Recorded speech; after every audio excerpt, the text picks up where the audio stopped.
Letting go. Let's see. What is it for you, letting go? Anyone wants to say, what is letting go?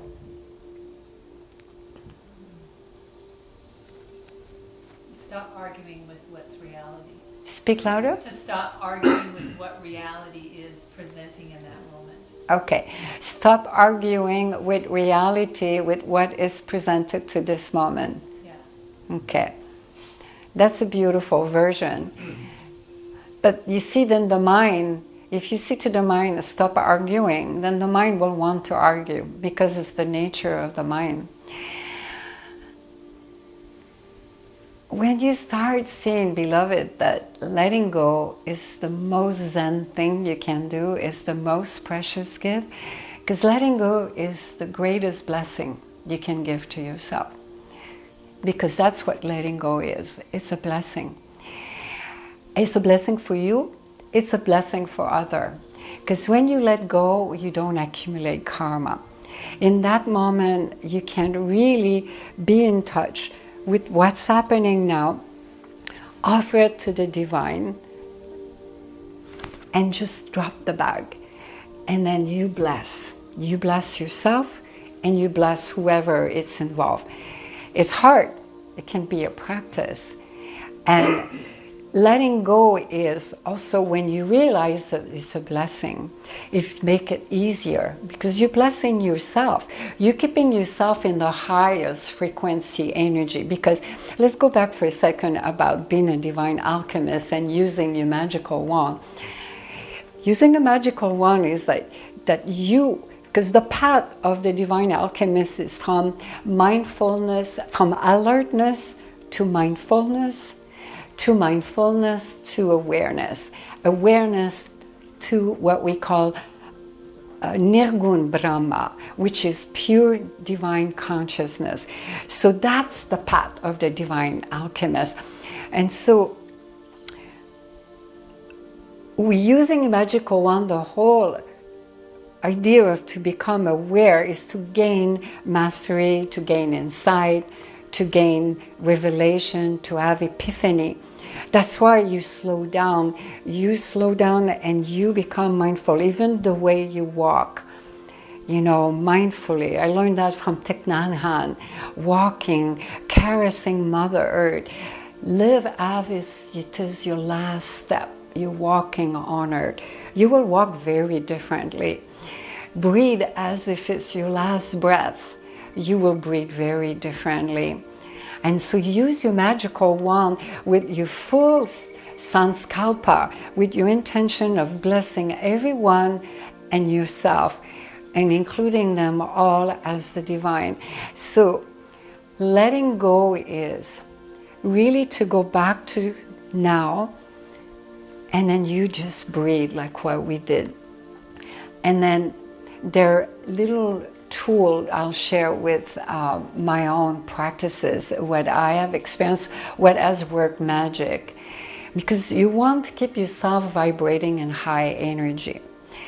What Devi Ma means by high energy doesn't mean there is an energy higher and there is one down. No, it's expansion of consciousness is all expanded, it's equal, but there's certain vibration that vibrate at a different frequency. So hatred, negativity, anger, loss, frustration, sorrow, all of this misery or suffering, or all of this will keep you vibrating very low in terms of frequency. So when you become aware about what's happening, and you know that, like Rumi said, you are a gardener and a gardener too. You, as a divine alchemist, you're a gardener. So don't you want to blossom the most beautiful fragrance in your garden? So look at it as you go during the day. What you're planting right now, and if you're nourishing it with your magical wand, with the right amount of water, the right amount of sunlight, the right amount of protection, and you allowed it to grow beautifully, and then you start vibrating at a higher frequency and falling into divine love, embracing everyone as the divine, a vibration of compassion and action. You see what I mean? Of when our inner peace, or when of no non-judgment, of a frequency where you really love everyone and you embrace everyone. And when I mean all animals, everyone, that you can really see the divine in them, and keeping this vibration always of loving and blessing. So letting go, when you realize that letting go is not only is a blessing, but karmically there is no karma. When you're fully mindful of what's happening right now and you in touch with it, you're not repressing, right? So by not repressing, then there won't be any samskara being formed. You're processing what needs to be processed in that moment. Letting go is the most Zen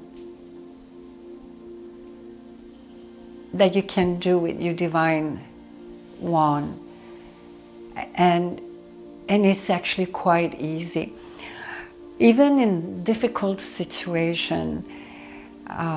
So if you find some difficulty, I know we all do, we all challenge.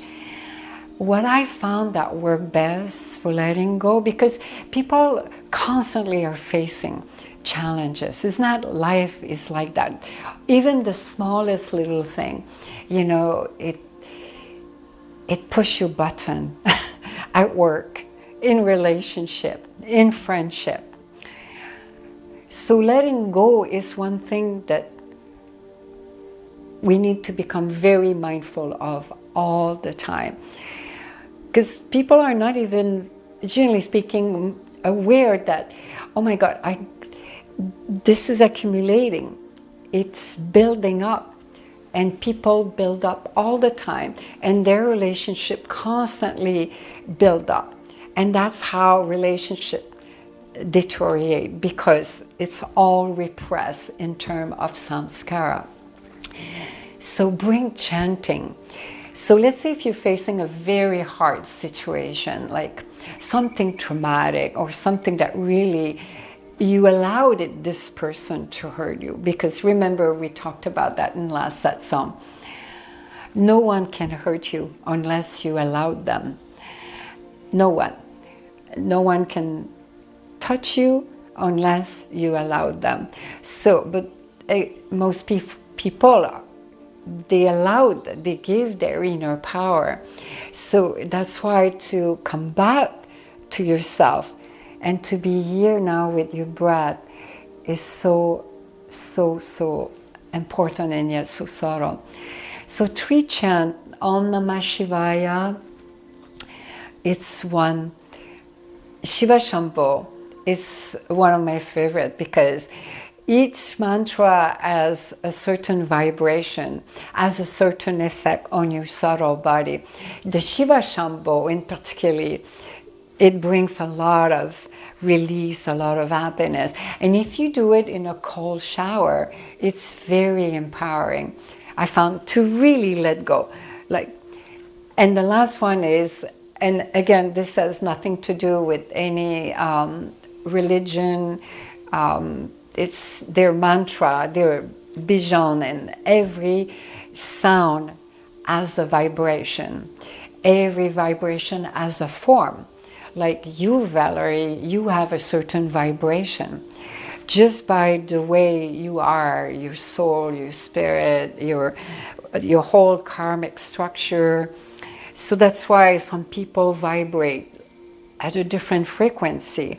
When you talk about good vibe, that's what we're talking about, the vibe of a person. So when you chant a mantra, it has an effect on the subtle body. One of my most favorite one is Hare Krishna. And it's been said through the Upanishad and in the scripture that as a mantra, you don't have to be in love with Krishna, you don't have to be devotional. Just the sound of it, even more. But if you are, beautiful. But if the sound of it, the actual mantra is designed to allow the collapse of exactly the negativity, the lower vibration, and to let go in the moment. I love chanting Hare Krishna because there's so many ways of chanting, especially in the era we are now. It's been said that we still are in the Kali Yuga, which in the yogic tradition, the Kali Yuga is a time where we're still coming out of darkness on our planet. And we have been facing, as you all know, a lot on our planet with the pandemic and the inflation and globalism, and it's been a time of tremendous transition right now. That's why all of us as divine alchemists, it's more crucial for us together, because we're co-creating this existence. We're helping raise the consciousness, and together we rise at a higher frequency to embrace everyone with divine love. So tonight, we're going to let go of this year in the most beautiful way, and really let go of what even that you're not aware that you have accumulated. Are you willing? Yeah. Good. Let's see, what time is it? Oh, we're doing great. Let's see. I'm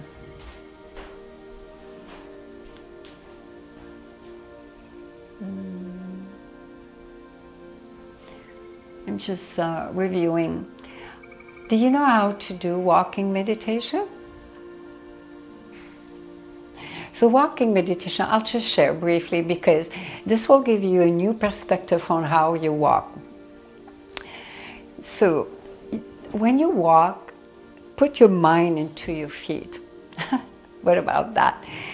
You know, you, with your heart and your mind, you put it right into your feet. And when you walk, you kiss the ground.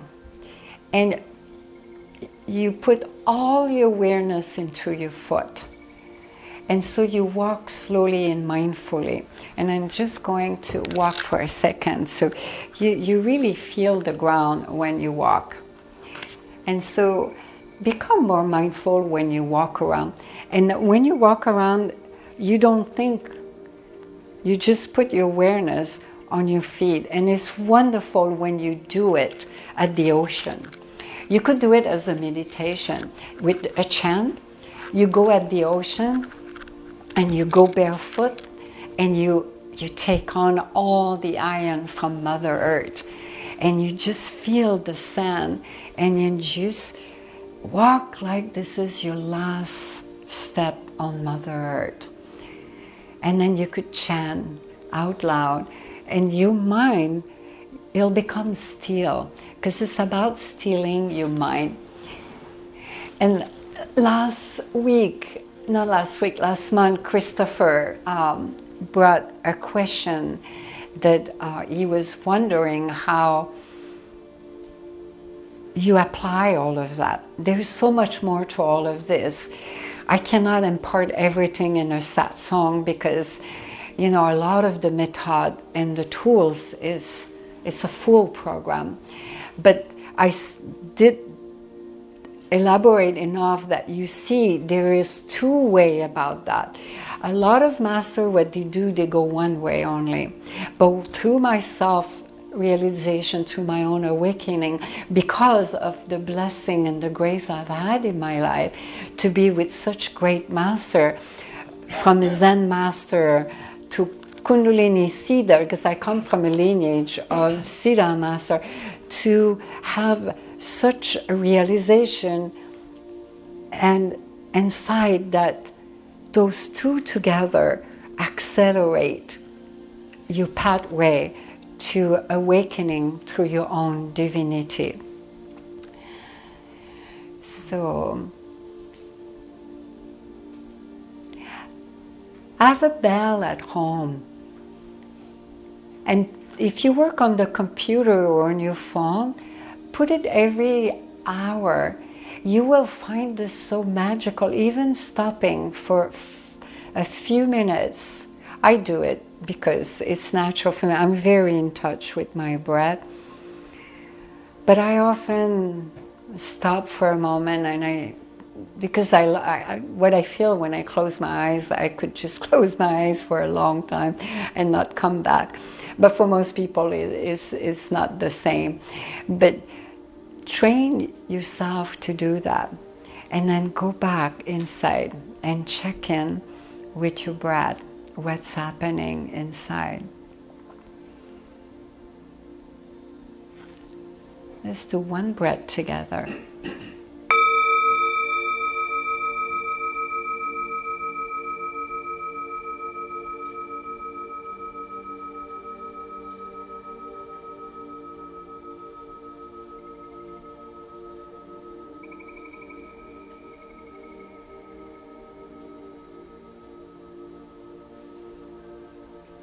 See, when you start practicing like this, beloved, in addition to sadhana, because sadhana accelerates the kundalini energy to the awakening, to the purification. But when you practice also with this tool of becoming very mindful of how you use your magical wand, how you vibrate, what you send out in the universe, not only for yourself, but for your entourage.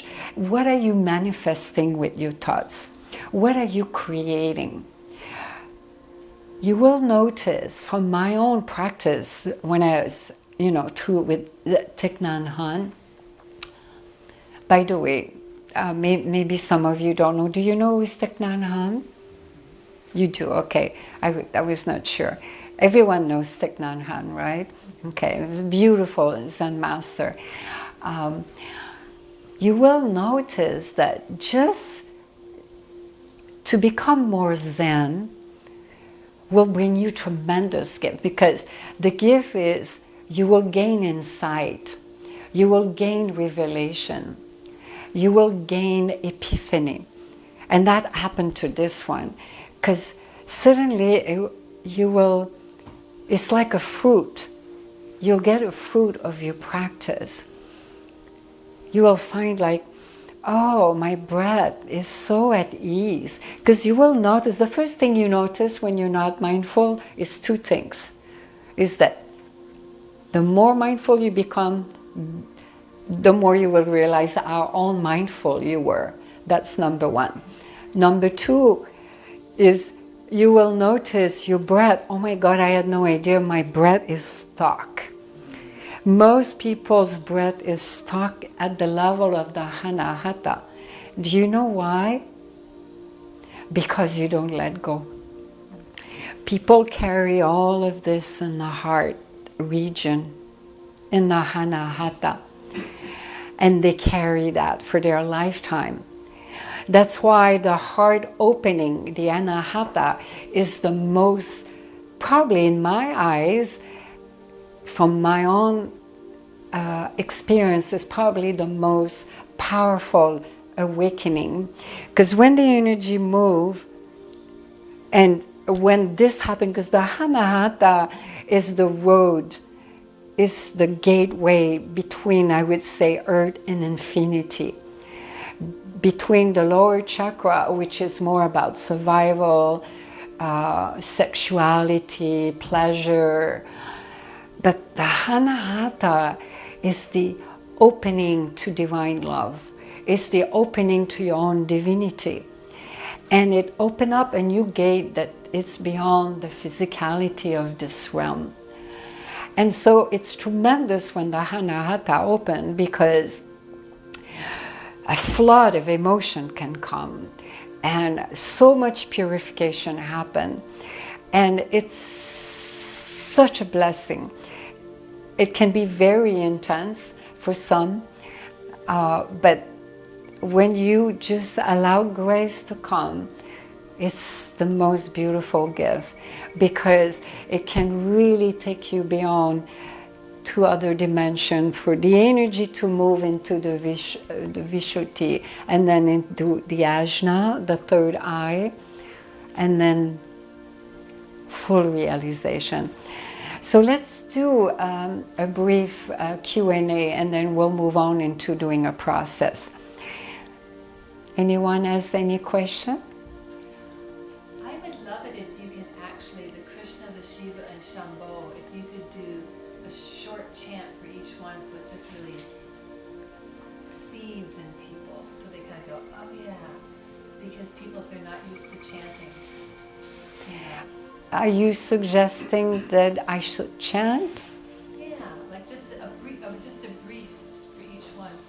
Absolutely, I could definitely, but the reason why I did not. Let me explain. There's two reasons. Because when you impart a mantra like that, you have to really teach the pronunciation properly. You just cannot just chant like that, because for new people who have never chanted, who don't know, that's the reason, because it's like an initiation, number one.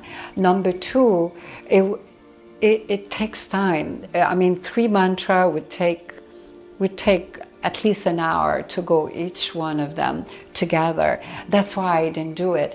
But I will share something with you now. I was going to say at the end, next year I'm starting to do 1-day retreat here local. I have 2 programs. Becoming the Light Master program is already launched, which is online. We're launching Radiating the Light, which is a 3-day retreat. But there will be 1-day retreat too.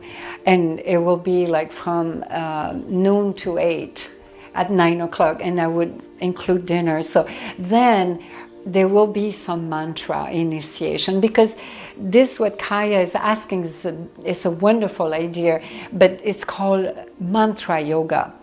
And then if we go into it, then it will take a whole hour. And but there is one we're going to do.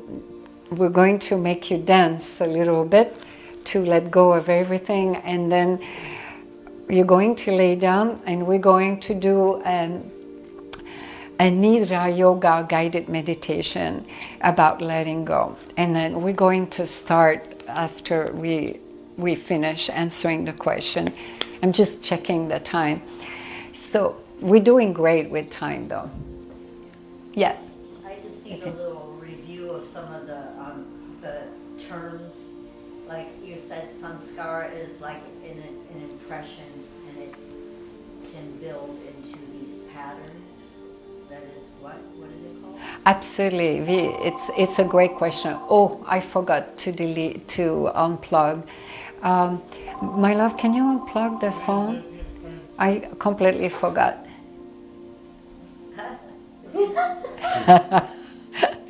wants to come and touch something.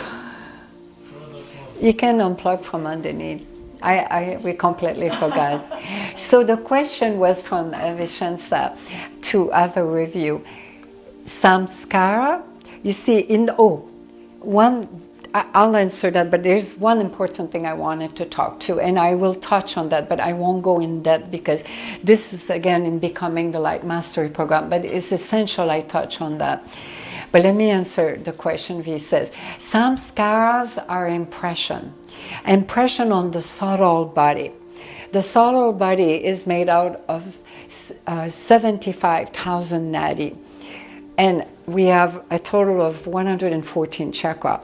I won't go into all the anatomy, but it's imprinted on the physical body as well as the subtle body. And the samskara, they start creating tendency, vasana. So everyone has tendencies. So that's something to ask yourself this question tonight. What are my tendencies? See, a tendency, I'll give you an example. Some people, their tendency is like, let's go shopping. And you see, no, seriously, I'm like, some people feel like, oh, I need pleasure in my life, I'm bored. They need something, or food. Their food is like, they will reach out for food. If they're hurt, they will reach out for food. If they're happy, they reach out for chocolate. If they're unhappy, they reach out for alcohol. You know, so that's a tendency. Some people will smoke a joint, you know, or some other tendency could be they will pick a fight. You know, in relationship, they will pick a fight. They will want, but they're not aware of that. You know, they will start picking a fight. Some other tendency would be maybe luxury, you know, wanting to buy goods, having a social status. It's often is not conscious. Those tendency. Another tendency would be for someone who wants to gain a lot of pleasure, who would seek pleasure in alcohol.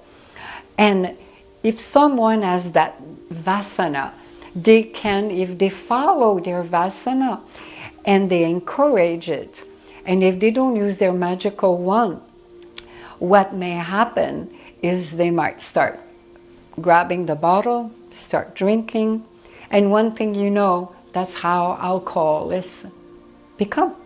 This is the tendency of becoming an alcohol or a drug addict, because they have that samskara. And each time you do an action, it presses upon your samskara. And then it starts becoming more and more of a vasana, a tendency. So if in karmic language, in the yogic tradition, if you talk about samshita, the samshita karma, it's a karma that is in a seed pack, where it's now unmanifested. So if you have a tendency for wanting to have pleasure with alcohol and drug and eating food and all that, and it's there, and then each time you are encouraging this by grabbing whatever that brings that samskara, then you're reinforcing that. You're reinforcing and reinforcing and reinforcing. And guess what?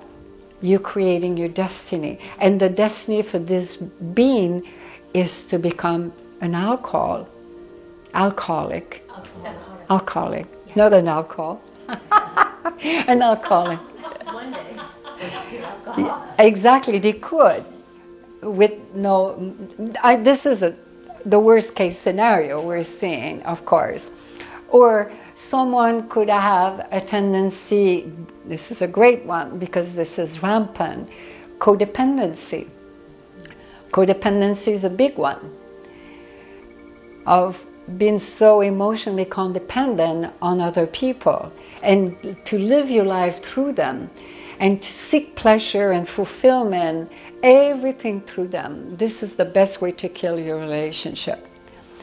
And so I'd indicate that your samskara you have inside is that you haven't let go of something that hurt you. You have wound.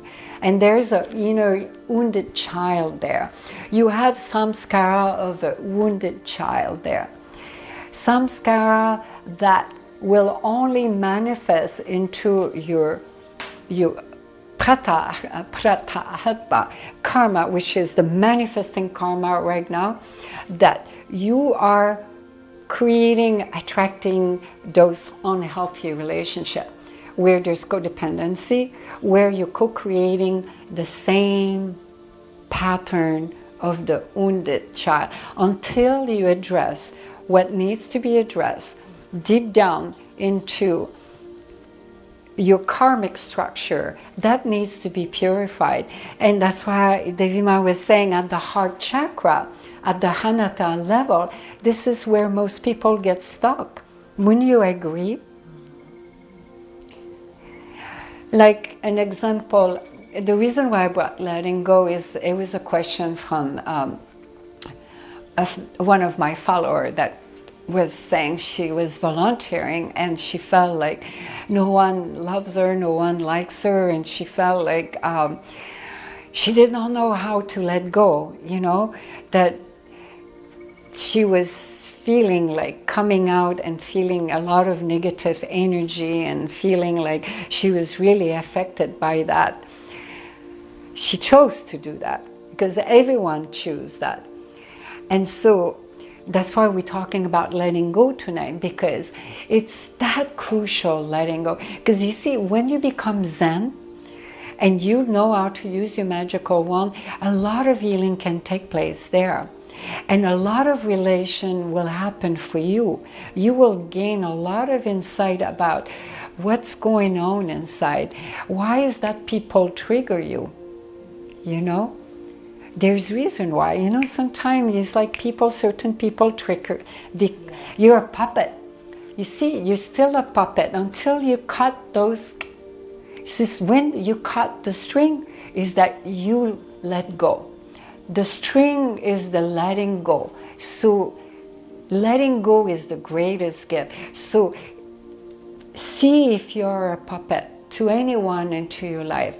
Or it could just be not necessarily in relationship, but it could be in your own relationship with the world, with the government, with anything, the energy on the planet. It can be anything, not just a single person. And the biggest one is with your own self. And that is the hardest for people, because they make themselves puppet. They gave their power away. So what I was going to say when V asked the question, is it clearer, V? Yes, it's getting better. But good. It takes time because there's a whole program for that.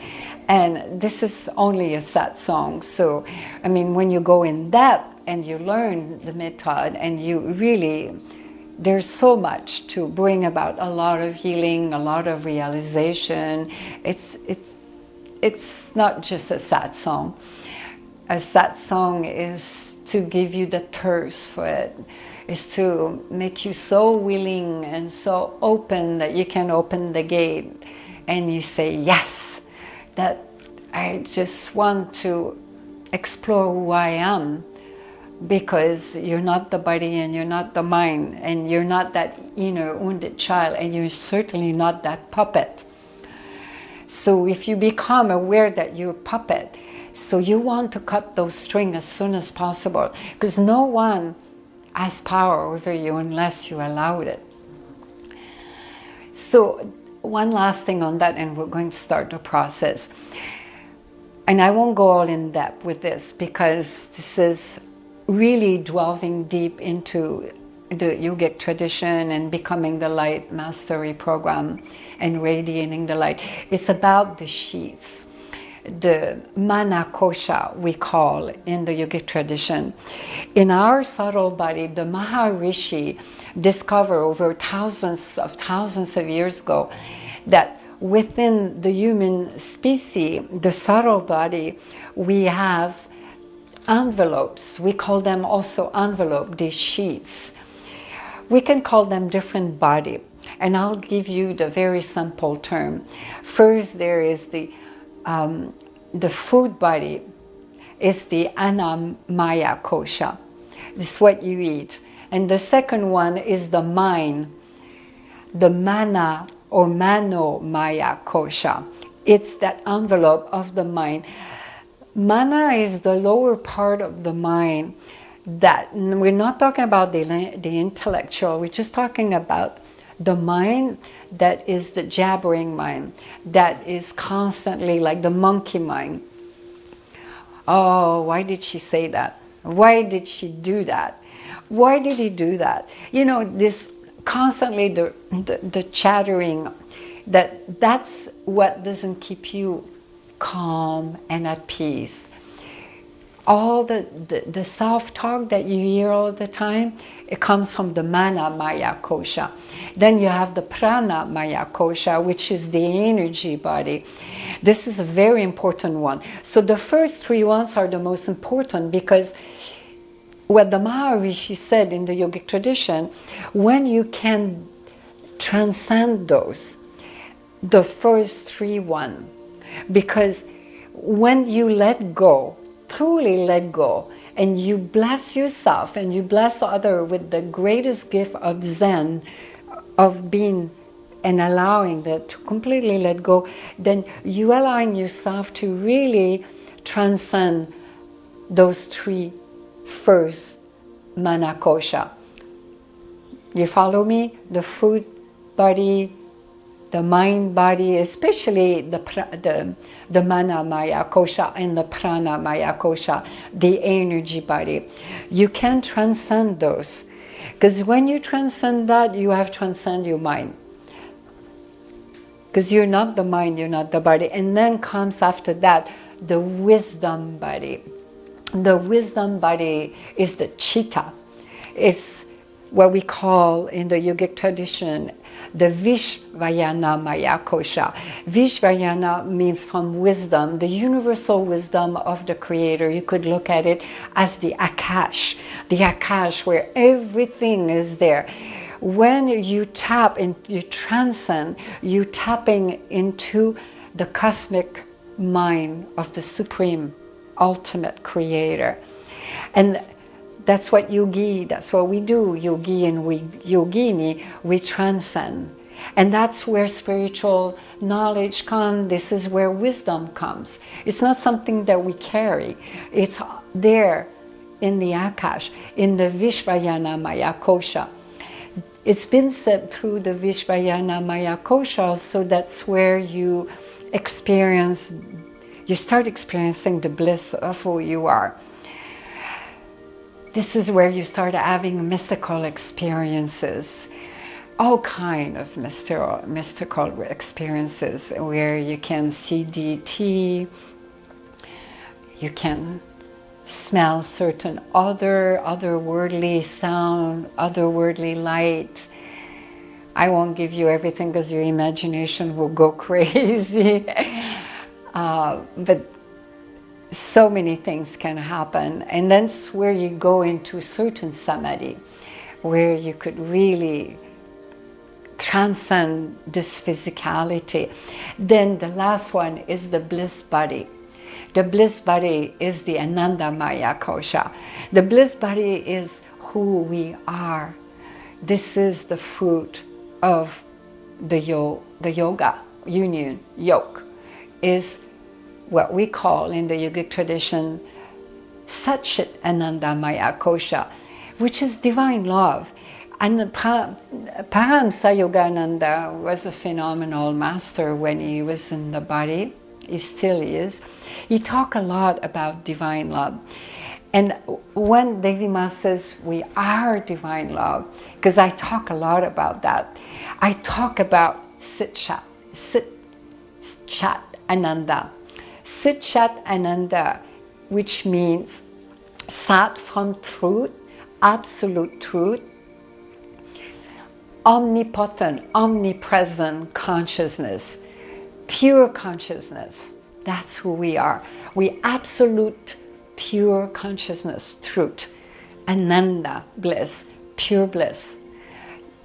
This is our divine nature. And when you experience that, you experience that as divine love. It's very intoxicating. And that's who we are.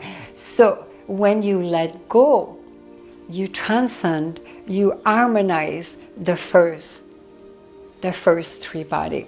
And that is, it comes with time. And then you can start tapping into the wisdom body. You gain a lot of revelation there. Absolutely, so, oh my God. And you have an epiphany. And it's so deep. And it's like, it's not your mind that is telling you that. It's coming from pure consciousness. You see the difference? And it's not an imagination. It comes from the wisdom of the chitta, of the cosmic mind.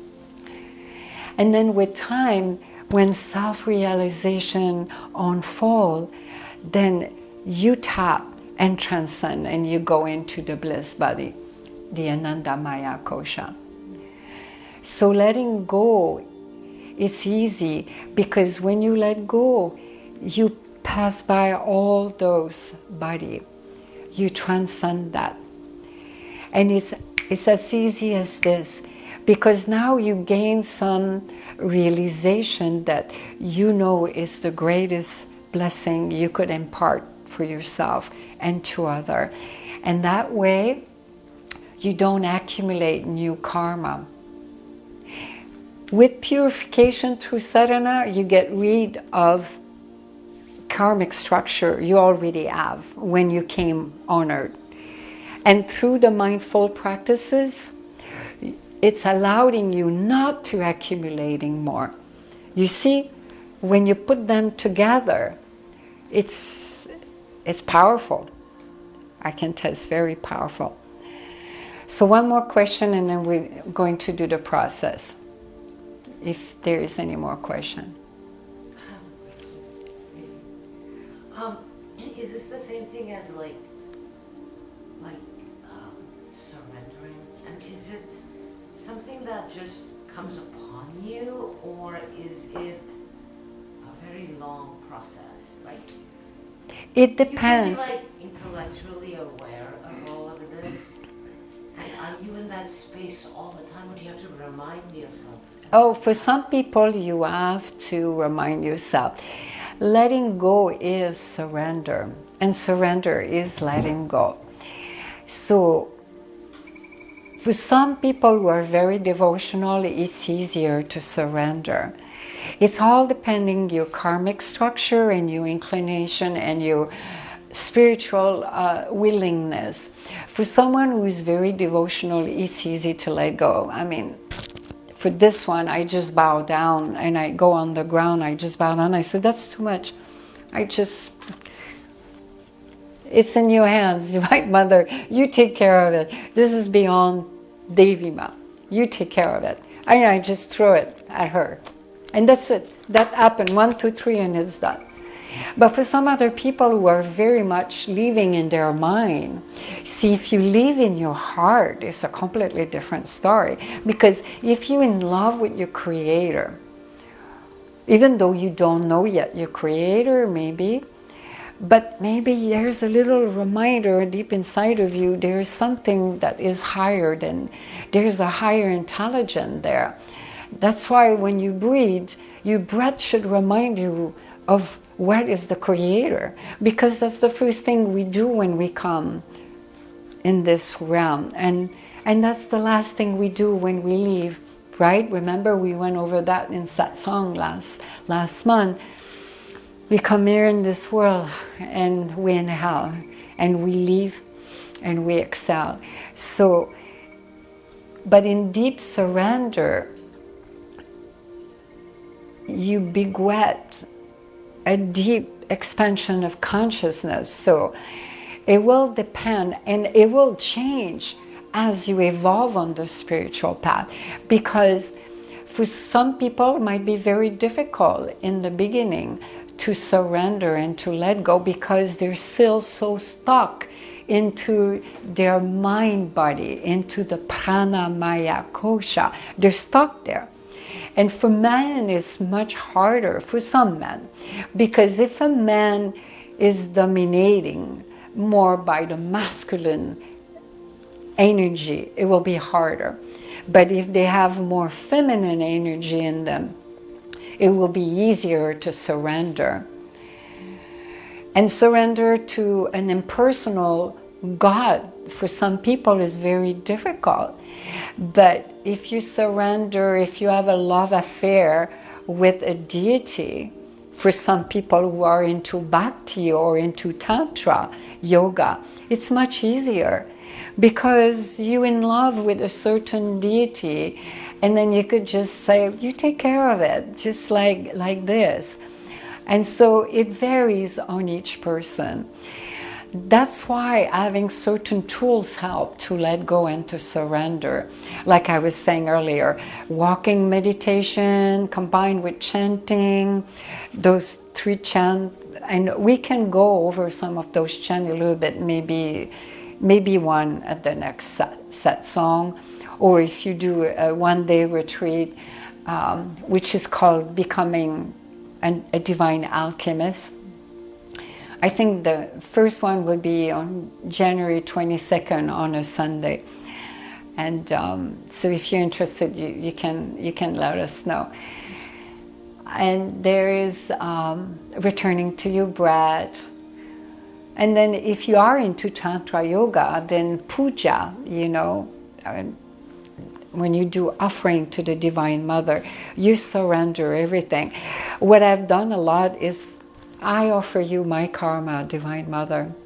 I offer you everything I do to you, Shiva. Because Shiva to Devi is, in the yogic tradition, Shiva is the first teacher, is the first guru, the Adi Guru, the Adi Yogi. He was the first yogi who brought the science of self-realization. So I have a very deep connection. So to me it's easy because I just surrender, just like that. But for some who are stuck in their mind, that's where you need some tool to really still the mind. And that's where you bring the chant. This is where you bring a lot of mindful practices. And like the Siddha Satchitananda, which is also will still your mind. And you will notice as transformation happen, a lotus start opening and opening and opening and opening and blossoming. Surrender is like, it's like breathing. It's easy. So let's start the process. And what we're going to do is we're going to dance for 5 minutes. We're going to move the pillow, and I want you to go ecstatic and really let go. And that chant is Hare Krishna. And the Hare Krishna is probably the one to really let go.